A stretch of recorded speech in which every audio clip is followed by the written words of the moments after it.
নমস্কার, আবারও ফিরে এলাম আমাদের নির্বাচনের ত্রিপুরা রাজ্যের যে লোকসভা নির্বাচন চলছে পূর্ব ত্রিপুরা আসনে তার পর্যালোচনার যে আমাদের আজকে সকাল থেকে আমরা কিন্তু চলছিলাম, বিভিন্ন প্যানেলিস্টদের সঙ্গে আমরা কথা বলার চেষ্টা করছি, বিভিন্ন রাজনৈতিক ব্যক্তিত্বের সঙ্গে আমরা কথা বলার চেষ্টা করছি।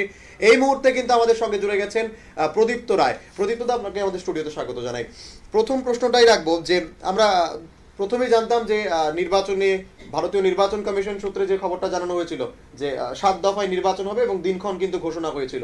11 এপ্রিল ত্রিপুরা রাজ্যের প্রথম দফার নির্বাচন সারা দেশের সঙ্গে ত্রিপুরায় হওয়ার কথা ছিল, হয়েছে। ঠিক 18 এপ্রিল নির্বাচন, দ্বিতীয় দফা নির্বাচন সারা দেশের সঙ্গে হওয়ার কথা ছিল, কিন্তু ত্রিপুরা রাজ্যের নির্বাচন পিছিয়ে দেওয়া হলো, 23 এপ্রিল করা হলো। সেটা নিয়ে যদি কিছু আগে বলো, যে নির্বাচন পিছিয়ে দেওয়া, সেটার ইতিহাস আগে ইতিহাসে কখনো কি ছিল, বা এটাই কি প্রথম? না, এটা তো নজিরবিহীন। কিন্তু ঘটনা হচ্ছে যে এমনিতে তো বিরোধী পক্ষ যারা আছে, সিপিআইএম বা কংগ্রেস, ওরা তো বলেছে যে নির্বাচনের পরিস্থিতি নেই, প্রশাসনিক ভাবে নির্বাচন সম্পন্ন করার মতো পরিস্থিতি নেই, তার জন্য নির্বাচন পিছিয়ে দেওয়া হয়েছে। অর্থাৎ সেটা ব্যর্থতাই বলা হয়েছে সিপিআইএম এবং কংগ্রেসের পক্ষ থেকে বলা হয়েছে। একটু একটু থামাচ্ছি, আমাদের কাছে যে এই মুহূর্তে যে খবরটা এসছে যে নির্বাচন কমিশন সূত্রে জানানো হয়েছে এখন পর্যন্ত যে ভোটের শতাংশের নিরিখে যদি আমি দেখি 80.04% ভোট কিন্তু ইতিমধ্যেই পড়ে গেছে পূর্ব ত্রিপুরা আসনের ক্ষেত্রে, যেটা আমরা সারা দিন ব্যাপী আজকে আপনাদের সামনে তুলে ধরার চেষ্টা করছিলাম যে কখন কি পরিমাণ কি শতাংশের নিরিখে ভোট পড়ছিল, এবং 12টা 1টা 2টো 3টে প্রত্যেকটা মুহূর্ত কিন্তু আপনাদের সামনে আমরা নির্বাচনের বিভিন্ন কত শতাংশের নিরিখে আমরা কিন্তু তুলে ধরার চেষ্টা করছিলাম। এবং ইতিমধ্যেই কিন্তু নির্বাচন কমিশন সূত্রে জানানো হয়েছে যে ঠিক 7টা 8টা পর্যন্ত যে নির্বাচনের ফলাফল, নির্বাচনের কত পার্সেন্ট ভোট শতাংশে নিরিখে, সেটা কিন্তু জানানোর পর কিন্তু আপনাদের সামনে আমরা তুলে ধরেছিলাম যে 80.04% ভোট কিন্তু ইতিমধ্যেই কাস্টিং হয়ে গেছে। ফিরে যাবো প্রদীপ্তর কাছে। এখন কথা হচ্ছে যে আসলে 23 তারিখ যে ইলেকশনটা হলো, এমনিতে পূর্ব ত্রিপুরা আসনে মানে জনজাতি অধ্যুষিত আসন, এবং সেখানে স্বাভাবিকভাবেই বিজেপির সেরকম গ্রিপ সেখানে নেই। এখন দেখা গেছে যে আসলে যদি ভোটটা পিছিয়ে দেওয়া হয়, 5 দিন বা 6 দিন পিছিয়ে দেওয়া হয়, তাহলে কিন্তু বিজেপিরও খুব একটা ক্ষতি হওয়ার কথা নয়।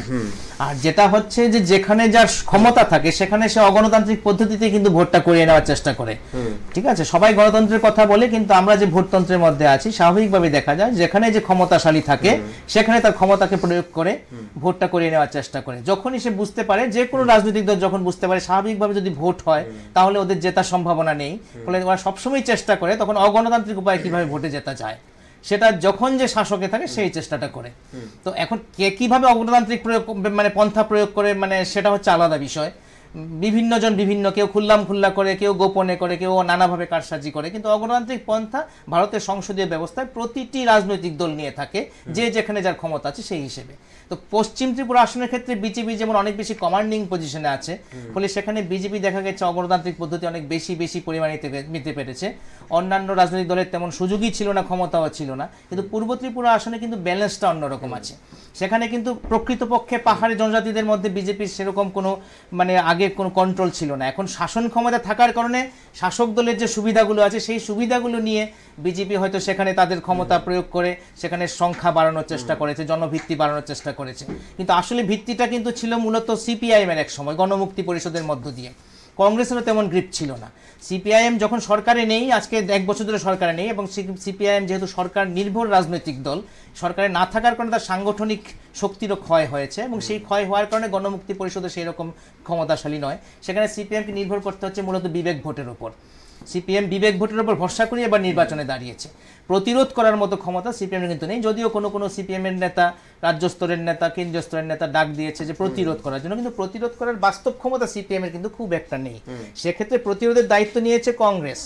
সভাপতি বদল করার পরে যে জনজাতি ভিত্তি এটা তৈরি করার চেষ্টা করছে কংগ্রেস, সেই মানে রাজন্য যুগকে ফিরিয়ে এনে, বা ওই সেন্টিমেন্টকে ফিরিয়ে এনে, ফিউডালিজমকে ফিরিয়ে এনে, তো সেটার থেকে কি হয়েছে, কিছুটা সমর্থন দেখা গেছে, এবং কিছু না ব্যাপক সমর্থনই দেখা গেছে। এটা অসংগঠিত সমর্থন কংগ্রেসের পেছনে আছে, এবং তারা বলা যায় যে হয়তো কংগ্রেসকেই ভোট দেবে। আর আইপিএফটির ক্ষয় হয়েছে, আগের থেকে হয়েছে, তবুও দেখা গেছে বিজেপির থেকে কিন্তু আইপিএফটির গ্রিপ এখনো পাহাড়ে বেশি আছে। সেক্ষেত্রে কি হয়েছে, ভোট কিন্তু ব্যালেন্স, মানে ওই 4টে দলের মধ্যে কিন্তু ভাগাভাগি হওয়ার ব্যাপারটা অনেক বেশি আছে, যেটা পশ্চিম ত্রিপুরা আসলে ততটা নেই। এ কারণে দেখা গেছে যে আসলে পূর্ব ত্রিপুরা আসলে অবাধ ভোট হলে কারা আসবে এই ব্যাপারটা কিন্তু সেভাবে নিশ্চিত নয়, পশ্চিম ত্রিপুরার ক্ষেত্রে যেভাবে নিশ্চিত। তো এই জায়গা থেকে দেখা গেছে আজকে 80% যদি ভোট পড়ে থাকে তো ভোটের পার্সেন্টেজ সেদিক থেকে তো ভালোই, কারণ 83% ভোট যেটা পড়েছে পশ্চিম ত্রিপুরা আসনে, সেখানে অবধারিতভাবে ছাপ্পা ভোট পড়েছে প্রচুর, অন্তত 10% আমরা হিসেব করতে পারি, তার মধ্যে নানা রকম ছাপ্পা ভোট আছে যেটা বিজেপির ফেভারে গেছে আমরা বলতে পারি। কিন্তু পূর্ব ত্রিপুরা আসনে যে 80% ভোট হয়েছে এখনো পর্যন্ত সেরকম গুরুতর অভিযোগ নেই, সিপিআইএম এর কিছু কিছু অভিযোগ আছে, তাও সেটা সেই পার্সেন্টেজ অবশ্যই নয়। ফলে 80% ভোট আমরা ধরে নিতে পারি যে মোটামুটি, আমরা তো আসলে সংখ্যার হিসাব করি, কোয়ালিটি হিসাব করি না, এখন কোয়ান্টিটি হিসাব করি। সেই কোয়ান্টিটির হিসাবে আমরা ধরতে পারি যে 80% ভোটের মধ্যে বেশিরভাগটা অবাধ ভোট হয়েছে। যদি অবাধ ভোট হয়ে থাকে তাহলে কিন্তু পূর্ব ত্রিপুরা আসনে কারা শেষ পর্যন্ত জয়লাভ করবে সেই ব্যাপারটা কিন্তু খুব ইন্টারেস্টিং হয়ে যাচ্ছে। এটা হচ্ছে আজকের ভোটের প্রাথমিক পর্যালোচনা আমার মনে হয়। আরেকটা জিনিস জানতে চেষ্টা করব যে পূর্ব ত্রিপুরার ক্ষেত্রে যে কথাটা তুমিও বললে যে অনেক 4টা রাজনৈতিক দল সেখানে খুব শক্তিশালী, কংগ্রেস, বিজেপি, সিপিআইএম, আইপিএফটি। এইবার বিজেপিকে যদি আমি ধরি, সেখানে বিজেপি কি একটা কি এখানে বিরাট তাদের যে জোট শরিক আইপিএফটি, সেখানে কি একটা ভুল হয়ে গেল যে আইপিএফটি কি সেখানে আলাদা করে দেওয়াটা, প্রার্থী দেওয়াটা কি বিজেপির জন্য সেখানে কোনো অনেকটা ক্ষতি নয় যে তাদের ভোটটা ভাগ হয়ে সেখানে চলে যাবে, বা যদি আইপিএফটি বিজেপি একসঙ্গে থাকতো হয়তো বা সেখানে অনেকটা ভোট তাদের পক্ষে যেত? আইপিএফটি তো অ্যাকচুয়ালি কংগ্রেসের ভোট বেশি কাটবে। আচ্ছা, আমার যেটা মনে হয় কংগ্রেসের ক্ষেত্রে যেটা হয় যে কংগ্রেসের যে এই যে কংগ্রেসের প্রতি আকর্ষণ যেটা হয়েছে জনজাতীয় অধ্যুষিত মানুষের, সেটা কিন্তু মূলত প্রদ্যুৎ কিশোর দেববর্মার সভাপতি হওয়ার কারণে, মানে যে ত্রিপুরীদের মধ্যে যে অংশটা হচ্ছে রাজন্য, যে মানে রাজন্য ইতিহাস যেটা, সেটার প্রতি যে দায়বদ্ধতা বা আনুগত্য দেখায় যে উপজাতিদের মধ্যে যে অংশটা, এরা হচ্ছে কি প্রদ্যুৎ কিশোরের সমর্থক, মানে তার আনুগত্যে আছে। তো সেটা যেটা আছে তার মধ্যে থেকে কিছুটা ভাগ বসানোর কাজটা আইপিএফটি তুলনামূলকভাবে বেশি করবে। মানে যারা মানে একটা বিরাট অংশ কংগ্রেসের আনুগত্যাধীন হওয়ার কথা, প্রদ্যুৎ কিশোর দেববর্মার আনুগত্যাধীন হওয়ার কথা, তাদের থেকে একটা অংশ কিন্তু আইপিএফটি কাটবে। সেক্ষেত্রে বিজেপির তো আসলে কোনো বেসই ছিল না, বিজেপির বেস তৈরি হয়েছে সরকারে আসার পরে। সরকারে থাকলে পরে নানা কারণ, নানা উপঢৌকনের মধ্য দিয়ে, নানা রকম মানে কিছু কিছু স্বাভাবিকভাবেই মানে ইনস্ট্যান্ট কিছু ক্ষয়রাতির মধ্য দিয়ে রাজনৈতিক দলগুলি, সরকার আসীন রাজনৈতিক দলগুলি তো জনগণের একটা সমর্থন নেওয়ার চেষ্টা করে। সেদিক থেকে বিজেপি ওই সরকারে আসীন হওয়ার কারণে যতটুকু দরকার, মানে যতটুকু ক্ষমতা ব্যবহার করে জনসমর্থন নেওয়ার ব্যাপার, সেটা বিজেপি করেছে। আর এছাড়া জনজাতির বাইরেও তো পূর্ব ত্রিপুরাতে সাধারণ আমরা যেটা বলি বাঙালি অংশ তো আছে, বাঙালি অংশের মধ্যে একটা অংশ এখনো বিজেপির সমর্থক হিসেবে আছে। অনেকেই ক্ষুব্ধ, অনেকেরই নানা রকম অসন্তোষ তৈরি হয়েছে, কিন্তু অসন্তোষ তৈরি হলে সেখান থেকে একটা অংশ তো বিজেপির পক্ষে যাবেই। আর যে স্ট্যাটিক ভোট যেটা সিপিএম এর আছে, সেই স্ট্যাটিক ভোটের ক্ষেত্রে সিপিএম এর এখন মানে সেটা কতটা, সেটা কিন্তু গত 1 বছর আমরা বুঝতে পারিনি, কারণ পঞ্চায়েত বা পুরসভাতে ইলেকশন হয়েছে সেটাকে ইলেকশন বলা যায় না। ফলে সিপিএম এর বাস্তবত যে সমর্থনটা, যারা মানে কোনো রকম কোনো মানে প্রলোভন মানে সত্ত্বেও সিপিএম এর পক্ষেই থাকবে, মানে বামপন্থী যে তথাকথিত বামপন্থী রাজনীতি তার পক্ষেই থাকবে, এরকম যে অংশ ত্রিপুরা যে সত্যিকারের কতটা আছে, সেটা আসলে এবার ইলেকশনের রেজাল্ট হলে, ভোট গণনা হলে পরে বোঝা যাবে। তার আগে বোঝা মুশকিল। সেখানে জিতেন চৌধুরীর যে ভোটটা ছিল 6,23,771টা ভোট, সেটা কি কমবে নাকি? সেটা কমবে, অবশ্যই কমবে। সেটাকে বেস করে যদি আমি বলি, সেখানে কি মূল লড়াইটাকে এখন সিপিআইএম কংগ্রেসের মধ্যে হচ্ছে? কারণ কংগ্রেস কিন্তু 2014 দ্বিতীয় পজিশনে ছিল, যেটাও সারা দেশে যখন মোদি ঝড় চলছিল। আমার তো মনে হয় যে অ্যাকচুয়ালি শেষ পর্যন্ত যেটা হবে পূর্ব ত্রিপুরায় বিজেপি এবং সিপিএম এর মধ্যে লড়াইটা হবে। আচ্ছা, মানে যতই হোক না কংগ্রেস, মানে এই কংগ্রেস, কিন্তু কংগ্রেসের মূল ভোটটা কিন্তু পূর্ব ত্রিপুরাতে এখনো যদি কিছুটা বাড়ে, সেটা জনজাতি ভোট, আর যে ভোটটা ইতিমধ্যে আছে বাঙালি মানুষদের মধ্যে, মানে সেই ভোটটা কংগ্রেসের পক্ষে আছে। কিন্তু এর বাইরে কংগ্রেসের সংগঠন কোথায়? আর 2-3 মাসে কতটা সংগঠন করা সম্ভব নয়। তো সেক্ষেত্রে যেটা হচ্ছে একটা সিগনিফিকেন্ট ভোট, মানে পরিমাণে ভোট বাড়বে ঠিকই আছে। যারা কংগ্রেস থেকে বিজেপিতে চলে গেছিল, সমর্থন যাদের বিজেপির দিকে চলে গেছিল, তাদের একটা অংশ আবার কংগ্রেসের প্রতি সমর্থন করছে, এখন ফিরে আসছে, কংগ্রেসের বৃদ্ধি হচ্ছে। সেটা 2% ভোট যেটা পেয়েছিল 2018-তে, সেটাই থাকবে না অবশ্যই, কংগ্রেস অনেক বেশি বেড়ে যাবে। কিন্তু বাড়াটা কতটা বাড়বে, সেই বাড়া তাদেরকে দ্বিতীয় স্থানে নিয়ে আসবে বা প্রথম স্থানে নিয়ে আসবে, সেই অবস্থাটা কি কতটা? একজন দর্শক বন্ধু আমাদের সঙ্গে রয়েছে। নমস্কার, কে রয়েছেন? আমি সোনামুড়া থেকে বলছি। হ্যাঁ, বলুন। বলছি যে বামফ্রন্টের নেতৃবৃন্দ, বিশেষ করে সিপিএম এর নেতারা মাঠে ময়দানে বিভিন্ন জনসভায় বলে থাকেন ভোটারদের দিচ্ছে ভয় ভীতি উপেক্ষা করে, সন্ত্রাসী উপেক্ষা করে ভোট কেন্দ্রে যান, আপনার নিজের প্রার্থীকে আপনি ভোট দিন। অথচ দেখা যাচ্ছে আজকে দেখা গেল পূর্ব ত্রিপুরা কেন্দ্রের প্রার্থী জিতেন চৌধুরী ভোট দেননি, কমলপুরে ছিলেন। 11 তারিখে দেখলাম আমাদের প্রাক্তন মন্ত্রী, বিধানসভার উপাধ্যক্ষ, প্রাক্তন উপাধ্যক্ষ পবিত্র পবিত্রকর।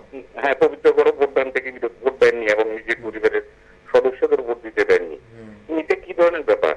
ভোটারদের বলবেন এক কথা, অথচ নিজেরা ভোটদানে বিরত রয়েছেন। এদেরকে যদি ভোটাররা প্রশ্ন করে কি উত্তর দেবেন? নিজের দল ভোটারদেরকে প্রশ্ন করে, এটা কি বিচারিতা নয় আপনাদের দৃষ্টিতে?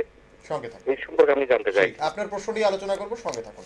হ্যাঁ, এই বিষয়টাও কিন্তু একটা খুব মানে উল্লেখযোগ্য বিষয়। আজকের লোকসভা নির্বাচনে, আমি পূর্ব ত্রিপুরা নির্বাচনের যদি বিভিন্ন বিষয় যদি আমি উল্লেখ করি, তার মধ্যে এই বিষয়টা কিন্তু একটা উল্লেখযোগ্য বিষয়। যিনি প্রার্থী, সিপিআইএম প্রার্থী, তিনি কিন্তু আজকে ভোটদান থেকে বিরত। তিনি কিন্তু ঠিক আমরা যখন বিকেল 5টা-6টার সময় ওনার সঙ্গে কথা বলার চেষ্টা করেছি, কিন্তু উনি কিন্তু তখনও কিন্তু কমলপুরে ছিলেন। ওনার সঙ্গে যখন আমরা টেলিফোনিক কথা বলেছি, উনি সেই কমলপুর থেকে মনোতে আসতে তখন সময় কিন্তু 4 থেকে 4.5 ঘন্টা সময় লাগতো ন্যূনতম।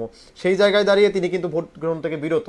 যে প্রার্থী, যে বর্তমান সাংসদ, তিনি বিরত। এবং তিনি প্রশ্নটা করছেন যে তিনি যেই প্রার্থী যারা আমাদেরকে বলে যে আপনারা ভোট দিন, স্বতঃস্ফূর্তভাবে ভোট দিন, তারাই আজকে ভোট দিতে গেল না, তিনি সেই কেন্দ্রে ভোট দিতে গেল না। এবং উনি কারণসম্মত বলেছিলেন যে তিনি কমলপুরে ছিলেন, সেখানে 1000 ভোটার ভোট দেওয়ার জন্য সেখানে যেতে পারছিল না, তাদেরকে ভোট কেন্দ্রে পৌঁছে দেওয়া, তার দেখভাল তিনি করছিলেন সেখানে, কারণবশত এটা বলেছিলেন। সেটা তো উনিই বলতে পারবেন, যিনি ভোট দেননি উনিই বলতে পারবেন যে উনি কেন ভোট দেননি। তার জবাবদিহি করার দায় তো উনার, আমাদের তো তার জবাবদিহি করার দায় নয়। তো এখন কথা হচ্ছে যে বিভিন্ন জায়গাতে যারা নেতৃবৃন্দ, তারা নানা রকম ব্যস্ততার মধ্যে থাকেন, বেশি সংখ্যক মানুষকে ভোট দেওয়ানোর জন্য ওরা চেষ্টা করে থাকেন, সেটা তো স্বাভাবিক ব্যাপারই। উনি ব্যক্তিগত ভোটটা দেননি, কিন্তু 1000 ভোটারকে যদি ভোট দেওয়ার ব্যবস্থা করেন, সেটা ওনার পক্ষে অনেক বেশি গেইন। এটা টেকনিক্যাল ব্যাপার, ঠিক আছে। আর ভোট ব্যবস্থার প্রতি বিভিন্ন রাজনৈতিক দলের কতটা শ্রদ্ধা আছে সত্যি সত্যি, সেটা তো আমরা আমাদের অভিজ্ঞতা থেকেই বুঝতে পারি।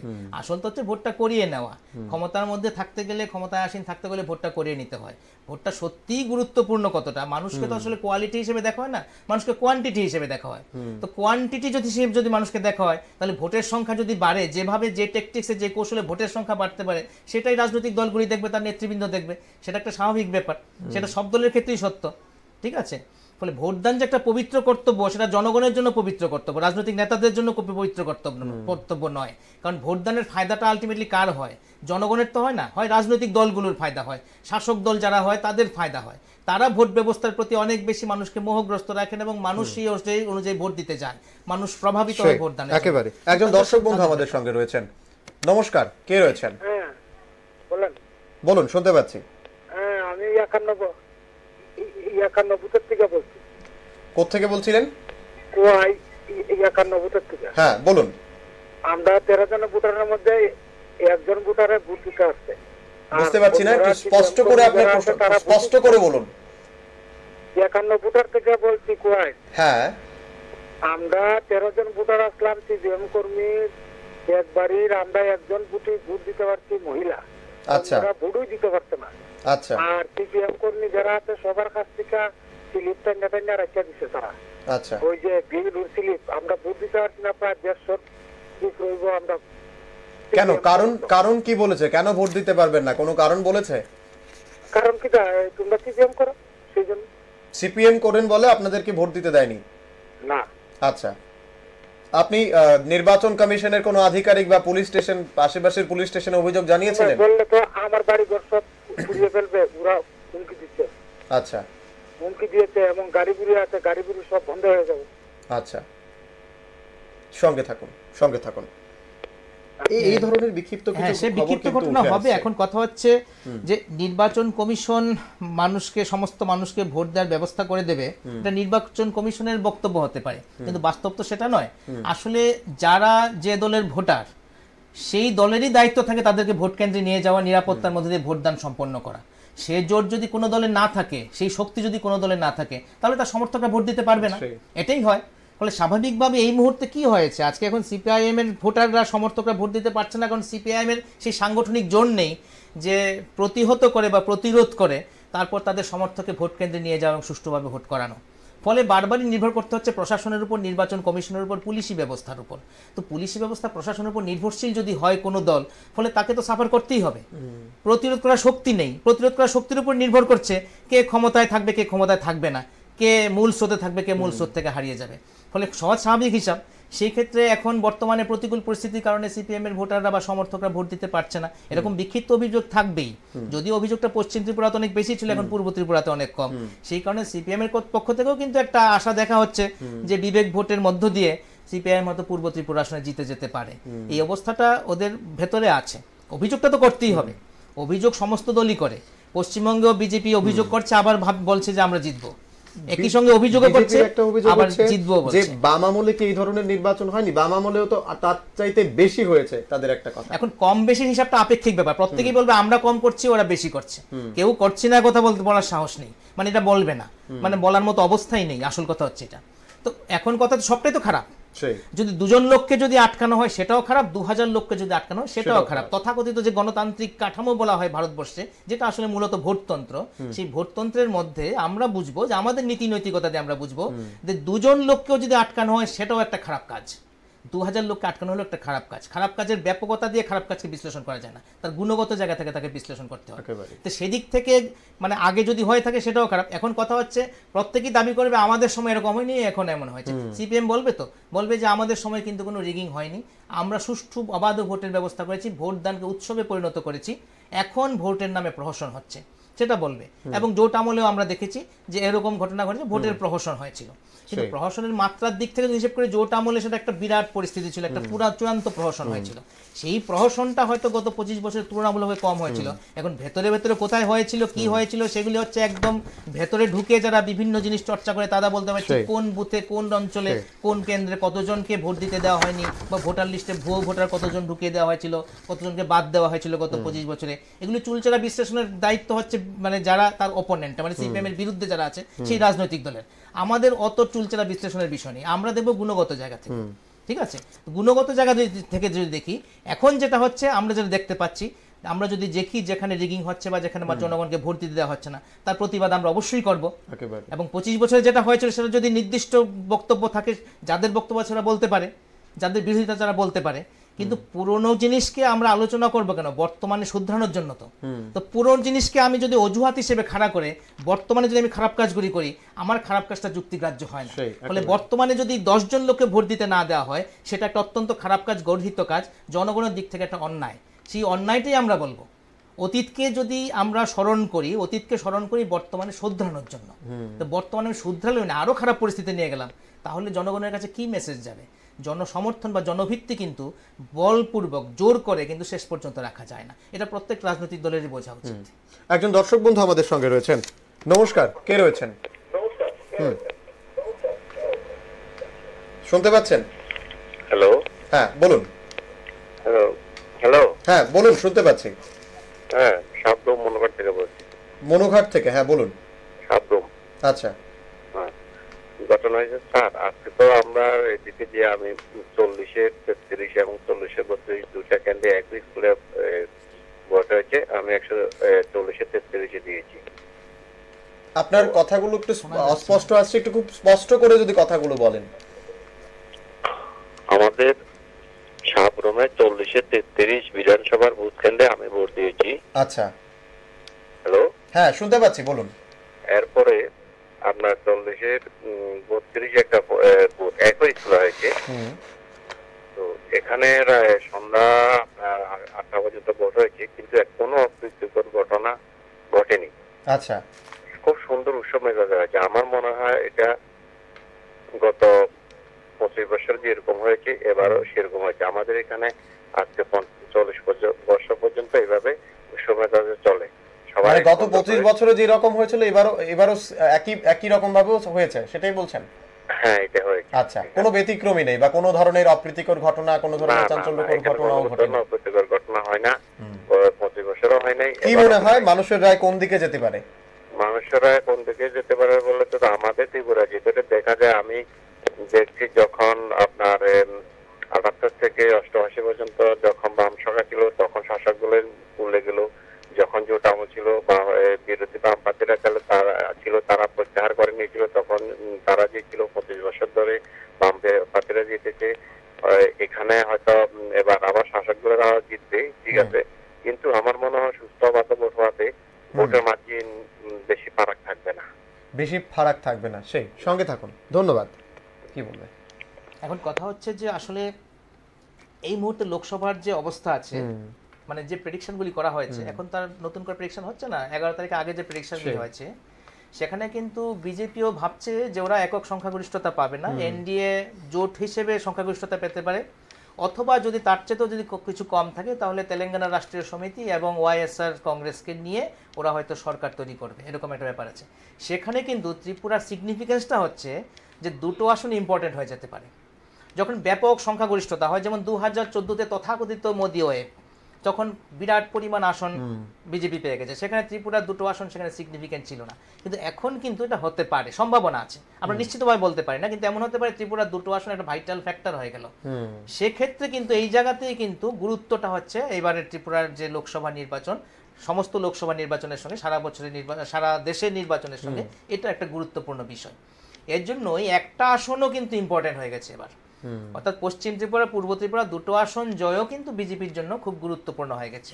সিপিআইএম এর জন্য হয়তো অস্তিত্ব রক্ষার বিষয় আছে, সিপিআইএম সেরকম কোনো গুরুত্বপূর্ণ অবস্থান নিতে পারবে কেন্দ্রে এরকম আমরা কোনোভাবেই দেখতে পাচ্ছি না। একজন দর্শক বন্ধু আমাদের সঙ্গে রয়েছেন, নমস্কার, কে রয়েছেন? নমস্কার। বলুন। আজকের ভোট উৎসবের মেজা যে হয়েছে সেটা সত্যি পশ্চিম আসনের তুলনায়, আচ্ছা, পশ্চিম আসনে তো ব্যাপক রেগিং সোশ্যাল মিডিয়ায় ভাইরাল হয়েছে বা আপনারা দেখিয়েছেন। আর আমি প্রদীপ্তকে জিজ্ঞেস করছিলাম একটু আগে, তারা বলছিল যে যেকোনো একটা রাজনৈতিক দল তার মূল সুর থেকে সরে গিয়েছে, হয়তো তার সাংগঠনিক দুর্বলতার দায় তাকে প্রতিরোধ করে সে ভোট দিতে হবে। তো প্রতিরোধটা যদি কিভাবে করতে হয় তিনি যদি একটু পরিষ্কার করে বলতেন তাহলে খুব ভালো হতো। আর যদি প্রতিরোধ করতে হয়, শাসক দল যেভাবে প্রতিরোধ করে, তার শাসক দলের সঙ্গে যদি প্রতিরোধ করতে হয় তাহলে তো বলছে না ওই কামান নিয়ে যেতেই হবে, এটা হচ্ছে একটা কথা। আর আমাদের রাজ্যের একটা বিশেষ চ্যানেল, তাতে কিছু তথাকথিত আমি দালাল বলবো, ঠিক আছে, সরকার পরিবর্তনের পরিবর্তে সঙ্গে সঙ্গে তারা দালালি করে, আজকে বিজেপি, কালকে কংগ্রেস, তারপর সিপিএম। তো তাদের যে খবর পরিবেশন তাদের জনমানুষে খুব বিভ্রান্তি ছড়াচ্ছে। তাদের আবার একটা বাণী আছে, নিরপেক্ষ নয় স্থাপকতা, এটাই কথা। আচ্ছা, সঙ্গে থাকুন, কি বলবে? প্রতিরোধ কিভাবে করতে হবে সেটা তো রাজনৈতিক নেতারাই বলে থাকেন, মানে প্রতিরোধ, জনগণের শক্তি, জনরোষ, নানা রকম ব্যাখ্যা ওরা করে থাকেন।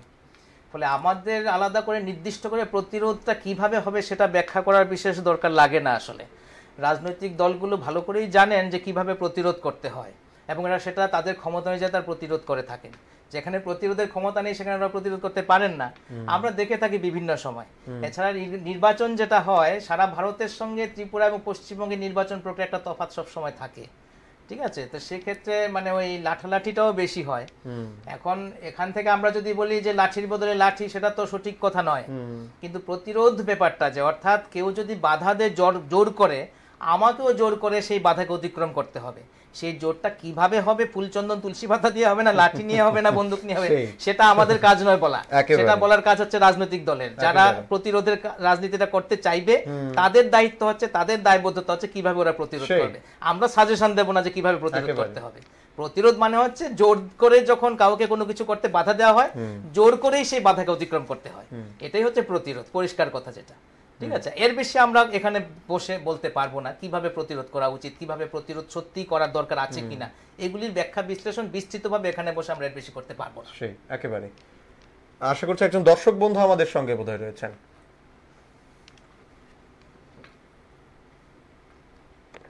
নমস্কার, কে রয়েছেন? হ্যালো, নমস্কার, কে বলছিলেন? আমি কয় থেকে বলছি। হ্যাঁ বলুন। আমাদের এখানে খুব সুন্দর ভোট, আচ্ছা, দীর্ঘদিন পর। অবশ্য আপনি 2018-তে ভোট সুন্দরই হয়েছে, তখন একটা ওই ভোটারদের মধ্যে একটা ভয় ছিল, এই ভয় উপেক্ষা করে কিন্তু ভোটাররা ভোট দিয়েছে সুন্দরী। 19-এ ভয়টা নেই। লোকসভা ভোটটা পাবলিকের যে মনোভাবটা, অর্থাৎ সে স্যাটিসফ্যাকশন, এটা ওদের মন মেজাজ দেখে পরিষ্কার বোঝা আমাদের দীর্ঘদিনের অভিজ্ঞতা, আগে যে ভোট দিয়া দিতাম পারতাম, বলতো উৎসবের মেজাজে ভোট, কিন্তু আমরা মনে তৃপ্তি পাইতাম না। কারণ যদি মনে করেন কয়েকটা অরিজিনাল ভোটার 100, এখানে তারা সাইন্টিফিক পদ্ধতিতে 150 বানা রাখতো আগেই।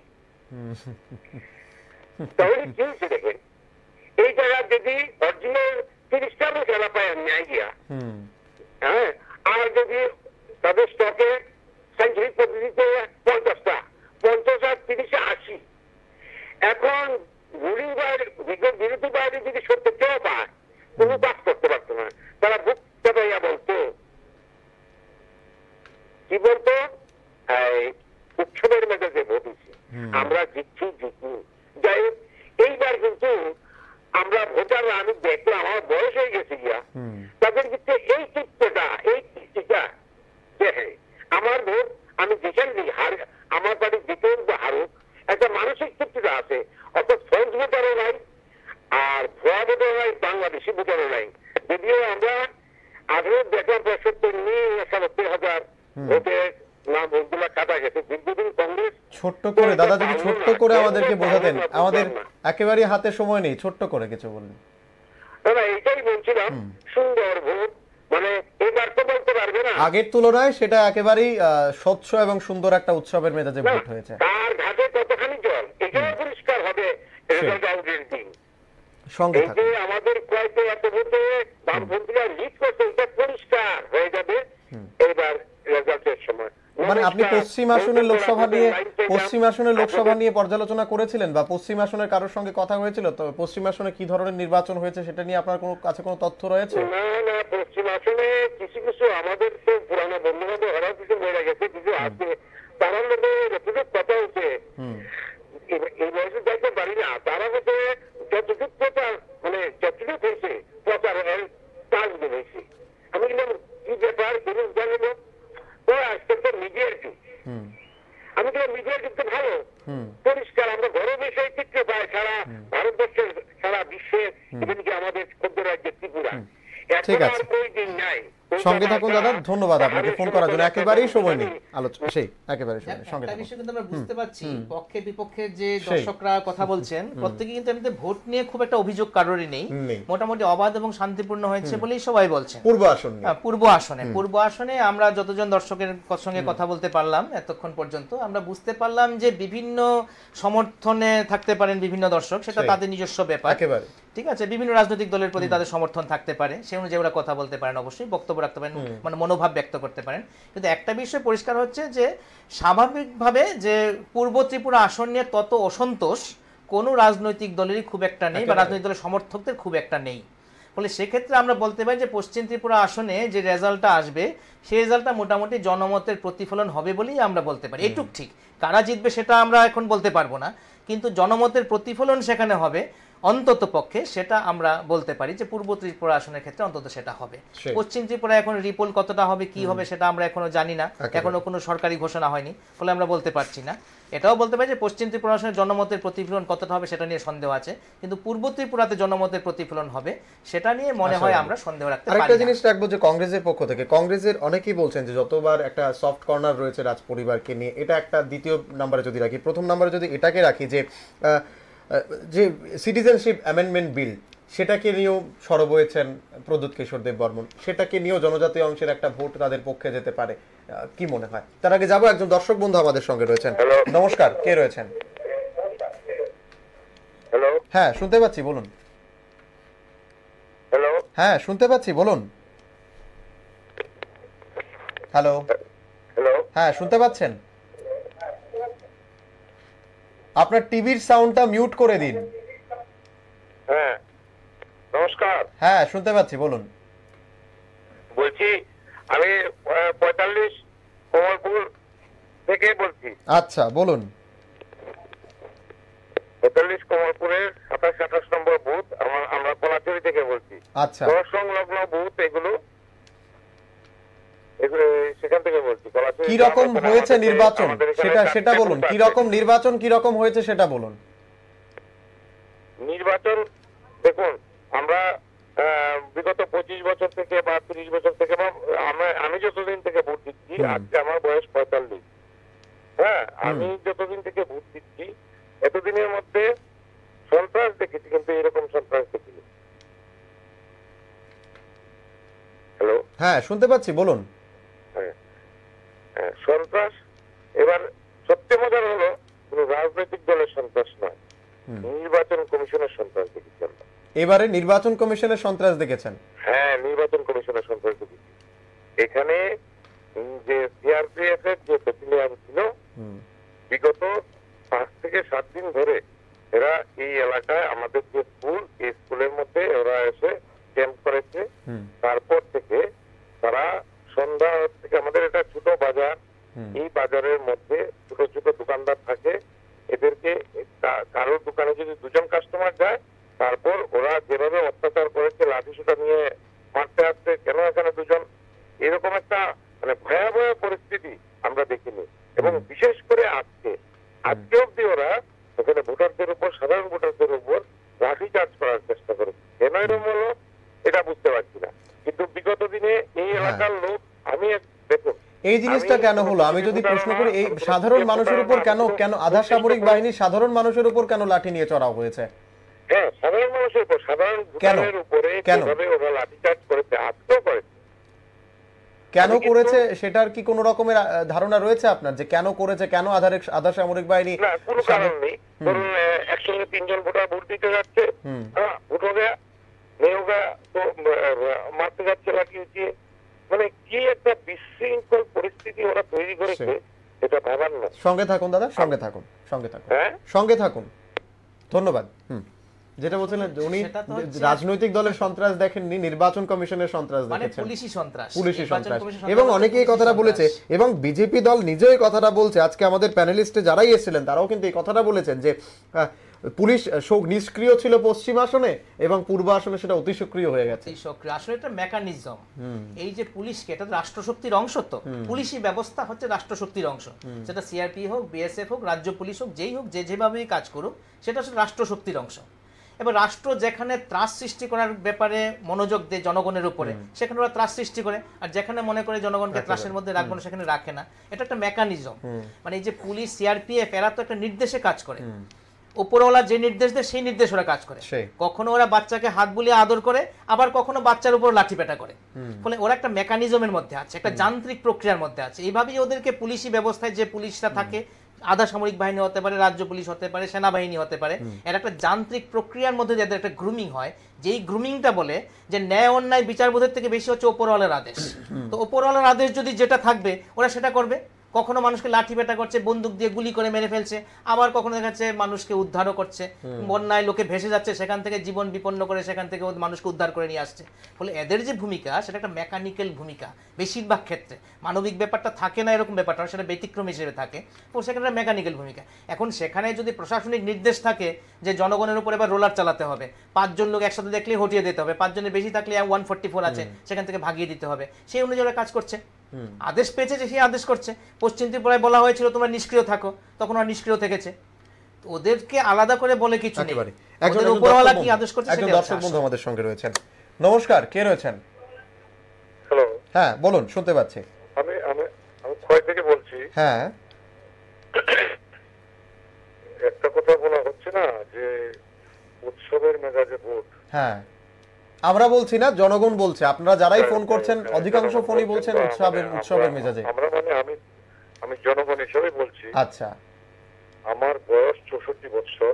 আচ্ছা, আমি এত বছর যাবৎ ভোট দিয়ে আসছি। ভোটের মেজাজটা উৎসবের মেজাজে প্রতি বছরই ভোট হয়। বামফ্রন্টমূলক হয়েছে। এবার উৎসবের মেজাজের কথাটার উপর গুরুত্ব দেওয়ার সবচেয়ে বড় কারণ হলো in comparison with the vote casting of west Tripura seat. যেহেতু পশ্চিম ত্রিপুরা সিটে এত ধরনের অভিযোগ, ভোট ছাপ্পা ভোট বা ভোট ক্যাপচার করা বা ভোট রিগিং করা, বিভিন্ন ধরনের অভিযোগ হওয়ার পরিপ্রেক্ষিতে এবারের এই পূর্ব ত্রিপুরা আসনটার গুরুত্বটা অন্যরকম ভাবে দেখা হচ্ছে আমার মনে হয়। কিন্তু উৎসবের মেজাজে ভোট যে হওয়ার যে বিষয়টা, এই মেজাজটা মানে যদি আমরা তুলনা করি বামফ্রন্টের সময় যে বিভিন্ন ভোট হতো, সেটা বিধানসভার ভোট হোক, লোকসভার ভোট হোক, পৌরসভার ভোট হোক, বা যে ভোটগুলি, সেই ভোটগুলির যে মেজাজটা ছিল সেই রকম মেজাজই এবার ছিল। এটা আলাদা কোনো মাত্রা তার মধ্যে ছিল না। আচ্ছা, পশ্চিম আসন নিয়ে কি বলবেন আপনি? হ্যাঁ, পশ্চিম আসন নিয়ে কোন ধরনের খোঁজ খবর কি রেখেছিলেন পশ্চিম আসনের ভোটে? পশ্চিম আসনের বিষয়টা যেটা আমরা বিভিন্ন মিডিয়ার মাধ্যমে বা প্রিন্ট মিডিয়া বলুন, ইলেকট্রনিক মিডিয়া বলুন, বা আপনাদের মাধ্যমে যতটুকু জেনেছি, বা বিভিন্ন ওদের নেতৃত্ব, শাসক দল হোক, বিরোধী দল হোক, তাদের মতামত অনুসারে যা দেখলাম, তাতে বোঝা যায় যে সেখানকার ভোটটা শান্তিপ্রিয়ভাবে হয়নি। সেখানকার ভোটের মধ্যে একটা অবাস্তবতা ছিল। মানুষ তার মত প্রকাশটা স্বাধীনভাবে, গণতান্ত্রিক অধিকার, যে পবিত্র অধিকারটা, সেইভাবে রক্ষা করতে পারেনি। পূর্ব ত্রিপুরার ক্ষেত্রে সেই দৃশ্যটা এই তুলনামূলক, সেই পশ্চিম ত্রিপুরার তুলনা করে যদি বলি, পূর্ব ত্রিপুরা আসনে সেই জিনিসটা এবার ছিল না। সেই সঙ্গে থাকুন, সঙ্গে থাকুন দাদা, সঙ্গে থাকুন, সঙ্গে থাকুন, একেবারেই সময় নেই, সঙ্গে থাকুন। আপনারা যারাই ফোন করবেন, যারাই ফোন করবেন, অবশ্যই আপনাদের যে বিষয়টি থাকবে, যে প্রশ্নটি থাকবে, একেবারে সংক্ষিপ্ত করে বলার চেষ্টা করবেন, কারণ আমাদের হাতে সময় বেশি থাকে না। আপনাদের কাছ থেকে সংক্ষিপ্ত করে যেহেতু প্রশ্নটা শুনবো এবং আপনাদের মতামত এবং প্রতিক্রিয়াটা শুনবো, বিস্তারিত আমাদের কাছে শোনার সময় নেই। তবে একটা বিষয় যেটা আজকে যে দর্শক বন্ধুরা যে কথা বলছেন, একটা বিষয় আমার মনে হচ্ছে যে আমরা কিন্তু একটা বিভিন্ন দৃষ্টিকোণ থেকে সুচিন্তিতভাবে কিন্তু দর্শকের মত জানতে পারছি। এটা কিন্তু আমাদের খুব বড় পাওনা, ঠিক আছে? কারণ বিভিন্ন অ্যাঙ্গেল থেকে কথাটা আসছে। মানে আমি বলতে চাইছি যে এক পেশে কথা হচ্ছে না।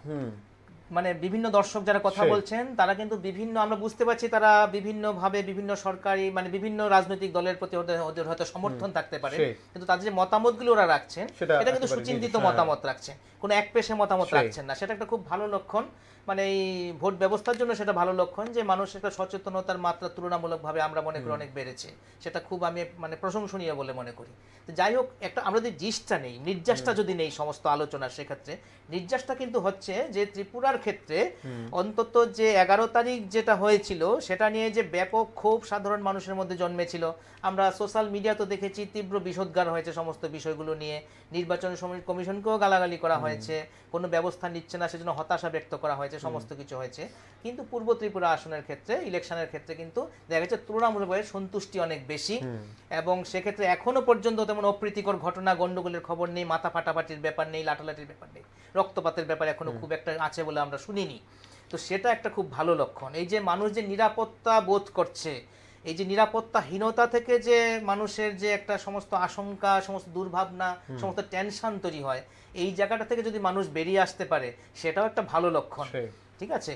এবার ভোটের মধ্য দিয়ে কারা ক্ষমতা আসবে, তারা মানুষের কতটা উপকার করবে, সেগুলি হচ্ছে আলাদা বিষয়, ঠিক আছে? আমরা জানি যে বাস্তবে কি ঘটে, ইলেকশনে জেতার পরে বিভিন্ন প্রতিনিধিরা, জনপ্রতিনিধিরা কতটুকু মানুষের জন্য কি ভূমিকা রাখেন, আর মানুষেরই বা কতটা উপকার হয় এই ভোটতন্ত্রের মধ্য দিয়ে, সে নিয়ে আমরা বিভিন্ন সময় আমাদের সংলাপে আলোচনা করেছি, সেটা ভিন্ন প্রশ্ন।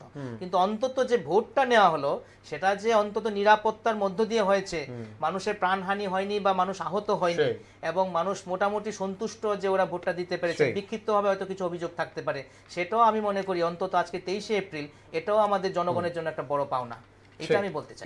এবং এটাই কাম্য হওয়া উচিত প্রত্যেকটা ভারতের যে কোনো নির্বাচনে, এই জিনিসটাই কাম্য হওয়া উচিত যে একটা শান্তিপূর্ণভাবে এবং অবাধ একটা ভোট হওয়া উচিত। এখন দর্শক বন্ধু আমাদের সঙ্গে রয়েছে। নমস্কার, কে রয়েছেন? হ্যাঁ বলুন। হ্যালো, হ্যাঁ শুনতে পাচ্ছি, বলুন।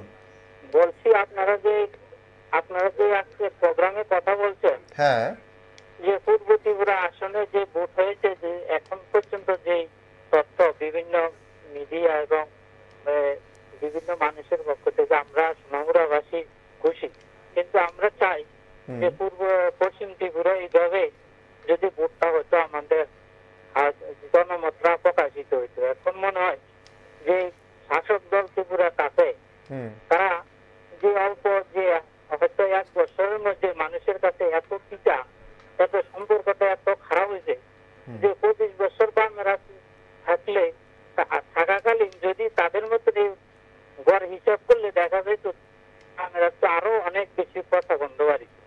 কিন্তু আসলে দেখা যাচ্ছে যে মানুষ কেন এত টিকা হলো 1 বছরে বিজেপি সরকারের প্রতি। আপনার প্রশ্নটা ঠিক বুঝতে অসুবিধা হচ্ছে, আপনি যদি একটু সরাসরি আপনার প্রশ্নটা বা আপনার যে মতামত সেটা যদি সরাসরি রাখতেন। প্রশ্নটা আমরা বলছি সরাসরি পূর্ব ত্রিপুরা আসনে যে ভোট হয়েছে এটা ভালো হয়েছে, আচ্ছা। কিন্তু পশ্চিম ত্রিপুরা তেমন হয়নি। আচ্ছা আচ্ছা, আরেকটা কথা হলো বিজেপি সরকার ত্রিপুরাতে অনেক আছে, 25 বছরের সরকার পরিবর্তন করে আইলো মাত্র 1 বছরের মতো। 1 বছরে কেন মানুষের কাছে এত চিন্তা হলো? আর তারা যে উদ্দেশ্য, মেন উদ্দেশ্য হিন্দু রাষ্ট্র কায়েম করা। দাদা কি মনে হয় প্রতিক্রিয়া কি হবে 23 মে মানুষের প্রতিক্রিয়ায় কি বেরোতে পারে? আমি অবশ্যই ত্রিপুরার দুটি আসন নিয়ে কথা বলছি। আমরা দুইটা আসন নিয়ে কথা বলছি যে আসলে পূর্ব ত্রিপুরা আমার মতামতে নিশ্চিত এরা কংগ্রেস পাবে, আচ্ছা শাসক দল পাবে না।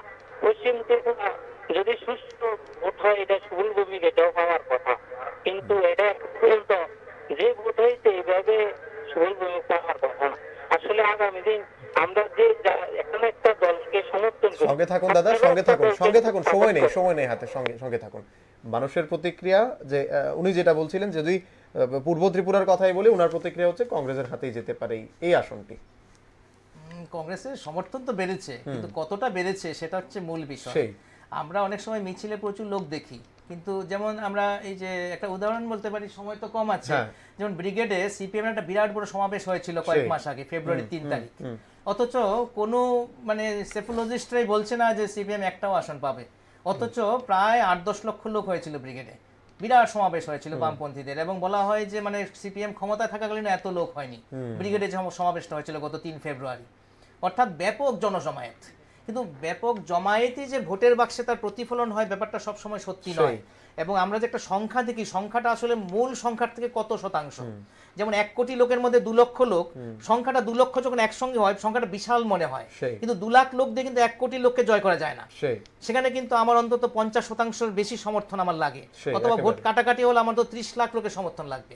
তো এই জায়গাটা আমার যে 2 লাখ আমার সমবেত হয়েছে আমার পক্ষে, এর বাইরে যদি আমার আর 28 লক্ষ লোক না থাকে, পেসিভ লোক না থাকে, তাহলে কিন্তু আমি কিন্তু আসলে শেষ পর্যন্ত ময়দানে বাজিমাত করতে পারবো না। বাইরে থেকে মনে হবে হয়তো বাজিমাত করছি, সেটাই বলছি। হ্যাঁ, সেখানে এখন কংগ্রেসের সমাবেশে হয়তো জনসমাবেশ ভালো হয়েছে, কিন্তু ভালো সমাবেশে যারা এসছে সেই সংখ্যাটাই কিন্তু একটা নির্বাচন জেতার জন্য যথেষ্ট নয়। তার বাইরে একটা প্যাসিভ মাস থাকে যারা সমাবেশে আসে না, যারা স্লোগান দিয়ে মিছিলে হাঁটে না, কিন্তু দেখা যাচ্ছে ভোটের বাক্সে ওই দলকে ভোট দেয়।